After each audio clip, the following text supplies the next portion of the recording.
শিলৰ কামৰ বাবে ইটা কাটাৰ। ইয়াত শ্ৰমিকজনে ভুলকৈ ইটা কাটিছে। প্ৰশিক্ষকে ইয়াক উন্নত কৰে। এইটো কি কৰি আছা? এতিয়া আধা ইটা লাগে। এনেদৰে ট্ৰৱেলৰে ইটা ভাঙিব নোৱাৰি আৰু আপোনাৰ ভাঙি পেলোৱা পদ্ধতিও ভুল। হয়, এনেকৈ ট্ৰৱেলৰে কাটিলে আপোনাৰ ইটাৰ আধাখিনি অপচয় হৈ যাব আৰু কোনো কামত নাথাকিব। এইটো ভুল পথ।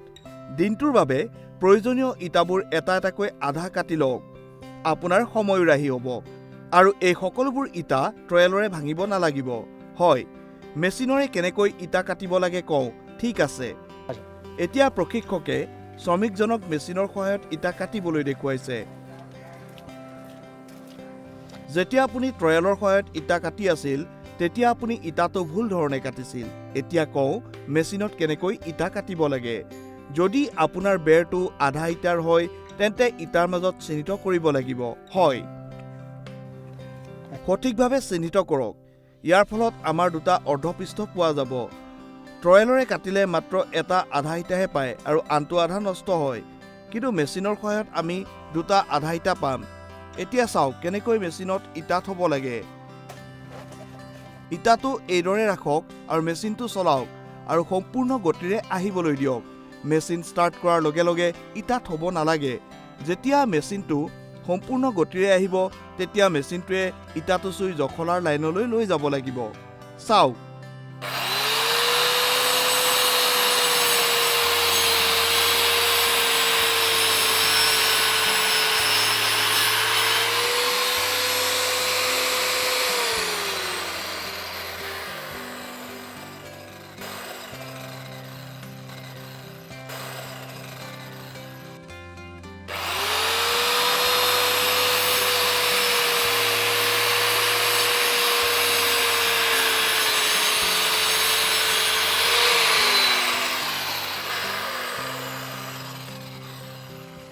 আমি মেচিনৰ পৰা দুটা আধা পৃষ্ঠৰ ইটা পাইছো। ইয়াত আমি কিবা ক্ষতিৰ সন্মুখীন হলো নেকি? নহয়। হয়, আহা কাটি দিবা। ইটা এটালৈ সোঁকোণত চিহ্নিত কৰক। ইটাবোৰ মুঠ কিমান ইঞ্চি? 9 ইঞ্চি নহয়, গতিকে ইয়াত ইটাৰ মাজৰে চিহ্নিত কৰক। এতিয়া ইটাটো ঘূৰাই আনটো ফালেও চিহ্নিত কৰক।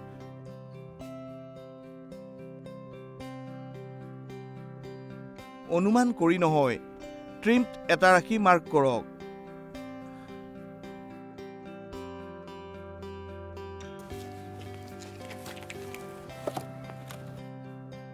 এতিয়া এই ইটা দুটাৰ ওপৰত এই ইটাটো ৰাখক।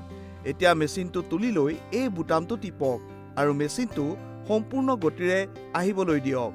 তাৰ পিছত এই প্লেটখন এই ৰেখাডালৰ ওপৰেৰে চলাওক।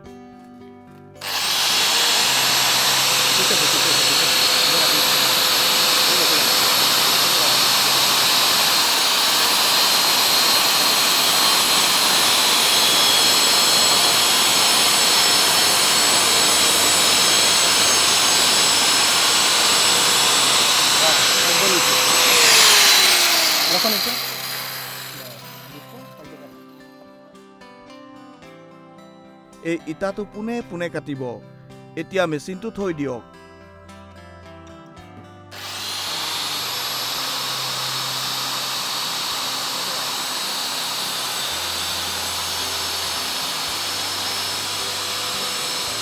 এতিয়া ইটাটো ওলোটাকৈ ঘূৰাই দিয়ক। আকৌ এই প্লেটখন লাইনত ৰাখক। এইটোৱে পোনে পোনে কাটিব।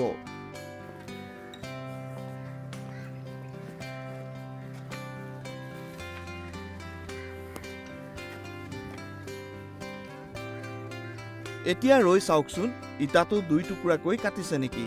হয়, ঠিক আছে। এইটো ঠিক নেকি? ইয়াত ইটাটোৰ কোনো ক্ষতি হোৱা নাছিল আৰু আমি এটা ইটাৰ পৰা দুটা আধা ইটা পাইছিলোঁ। ঠিক আছে। হয়, আপুনি মাত্ৰ দেখিছে আমি কেনেকৈ মেচিনৰে ইটা কাটিছিলোঁ। ইয়াৰ সুবিধাটো হ'ল আমি আমাৰ ইটাৰ দুটা অংশ ব্যৱহাৰ কৰিব পাৰোঁ। আমাৰ লাগেজৰো কোনো ক্ষতি হোৱা নাছিল। দিনটোত ব্যৱহাৰ কৰা ইটা আধাখিনি যদি আমি ৰাতিপুৱা এবাৰতে কাটি ৰাখোঁ তেন্তে আমাৰ সময়ো ৰাহি হ'ব। কিন্তু সদায় এটা কথা মনত ৰাখিব যে মেচিনৰে ইটা কাটিলে আমাৰ নিৰাপত্তাৰ বাবে সঁজুলি থাকিব লাগে। যেনেকৈ আমাৰ হাতত safety helmet, safety goggles, hand gloves, safety jacket আৰু ছেফটি শ্বু থাকিব লাগে। সকলো সুৰক্ষা সঁজুলি পৰিধান কৰাৰ পিছতহে মেচিনটো ব্যৱহাৰ কৰিব লাগিব। ঠিক আছে, আপুনি কি শিকিলে? প্ৰশ্ন উত্তৰৰ জৰিয়তে আমাক জনাওক।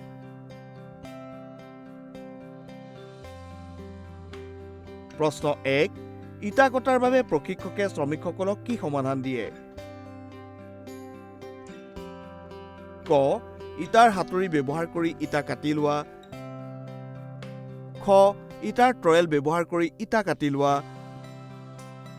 গ, ইটা কাটাৰ ব্যৱহাৰ কৰি ইটা কাটিব পাৰা। খ, ওপৰৰ কোনোটোৱেই নহয়।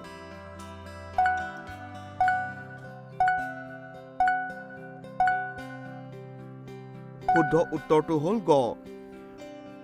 প্ৰশ্ন 2, ইটা কাটিবৰ আগতে আমি ইটা কাটাৰৰ বিষয়ে কি নিশ্চিত কৰিব লাগিব? ক, ইটা কটা মেচিন। খ, এটা সংকীৰ্ণ ব্লেড। গ, এটা মুখ প্ৰান্ত। ঘ, চোকা ধাৰৰে শক্তিশালী আৰু বহল ব্লেড।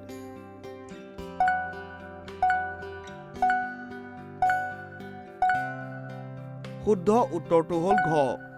প্ৰশ্ন 3, ইটা কাটাৰ ব্যৱহাৰ কৰাৰ আগতে কি পৰীক্ষা কৰিব লাগে?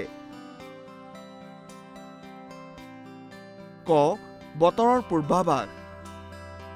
খ, ইটাৰ কঠিনতা। গ, স্থানীয় ইটাৰ দাম।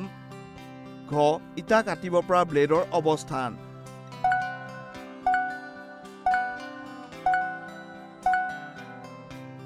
শুদ্ধ উত্তৰটো হ'ল ঘ। প্ৰশ্ন 4, ইটা কাটাৰ চলোৱাৰ সময়ত সুৰক্ষা নিশ্চিত কৰিবলৈ কি কি গুৰুত্বপূৰ্ণ পদক্ষেপ লোৱা হয়? ক, ঘৰৰ ভিতৰত বায়ু চলাচল নকৰাকৈ ব্যৱহাৰ কৰা। খ, ঢিলা কাপোৰ আৰু গহনা পৰিধান কৰা। গ, অস্থিৰ পৃষ্ঠত ইটা কাটিব লাগে। ঘ, ইটা কাটাৰ আৰু ব্লেডৰ স্থিৰতা পৰীক্ষা কৰা।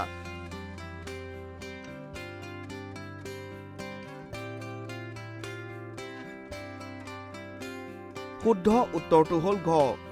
প্ৰশ্ন 5, ইটা কাটিবৰ আগতে ইটা কাটিব পৰা যন্ত্ৰটো পৰিদৰ্শন নকৰিলে ইয়াৰ সম্ভাৱ্য পৰিণতি কি হ'ব পাৰে? ক, কটাৰ কাৰ্যক্ষমতা হ্ৰাস। খ, দীৰ্ঘ আয়ুসৰ বাবে উন্নত ব্লেড। গ, ব্যক্তিগত আঘাত বা সঁজুলিৰ ক্ষতি। ঘ, ইটাৰ মান উন্নত কৰা।